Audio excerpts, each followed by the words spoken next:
To add your favorite split screen apps per shortcut to home screen in Samsung Galaxy S23 Ultra, open two apps you commonly use together in split screen view. As the example, we will open Chrome browser and Note.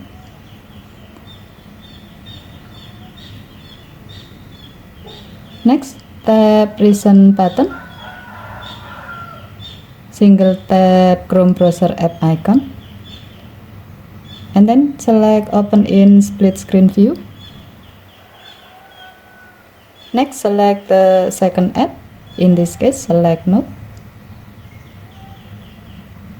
To add these apps per shortcut to your home screen, tap on the three-dot menu in the division line, and then select the star icon.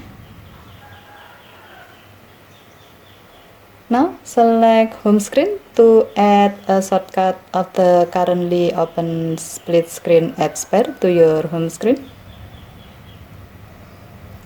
Go to your home screen to find the apps pair shortcut. Tap the shortcut to easily launch these apps together in split screen view. Given to the function, you can do this for easier access to a couple of apps you commonly use together.